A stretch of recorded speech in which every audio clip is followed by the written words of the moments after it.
നിനക്കിത് എന്താ പറ്റിയത്? എന്താ നീ ഇങ്ങനെ? എന്തിനാ നീ നിന്റെ അമ്മയെ എന്നെയൊക്കെ ഇങ്ങനെ വിഷമിപ്പിക്കുന്നേ? നീ ഇവിടുന്ന് പോയ പിന്നെ പച്ചവെള്ളമല്ലാതെ ശ്രീകളൊന്നും കഴിച്ചിട്ടില്ല.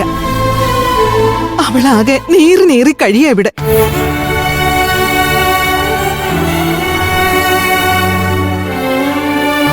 മോളെ, ദേ സന്ദീപ് വന്നു. എന്തിനമ്മേ അവനിപ്പോ ഇങ്ങോട്ട് വന്നത്? നമ്മൾ ചത്തോ ജീവിച്ചിരിപ്പുണ്ടോന്ന് അറിയാനോ?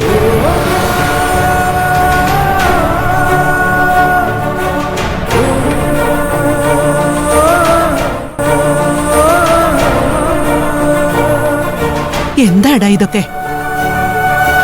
എന്താ നീ ഒന്നും മിണ്ടാത്തെ? നീ എന്തിനാ ഞങ്ങളെ ഇങ്ങനെ വിഷമിപ്പിക്കുന്നേ? മുത്തശ്ശി, ഞാൻ ചെയ്തത് തെറ്റാണോ ശരിയാണോ എന്ന് എനിക്കറിയില്ല.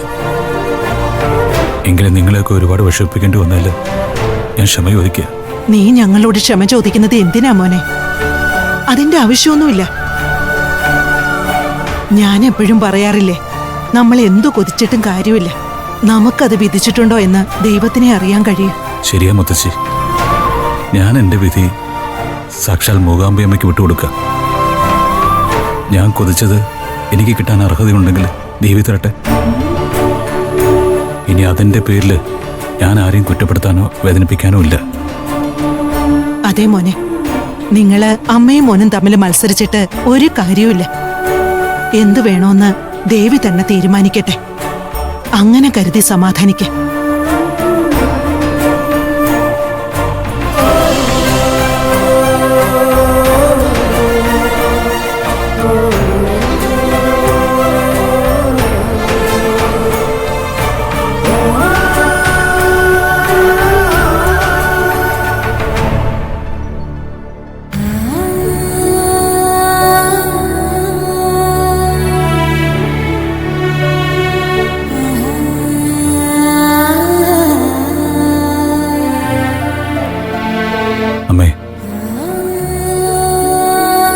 അമ്മയ്ക്ക് എന്നോട് തീരാത്ത ദേഷ്യമുണ്ടെന്ന് എനിക്കറിയാം.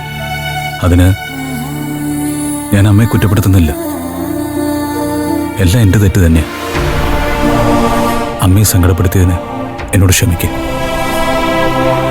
ഞാനിനി അമ്മയെ ഒരിക്കലും വേദനിപ്പിക്കില്ല.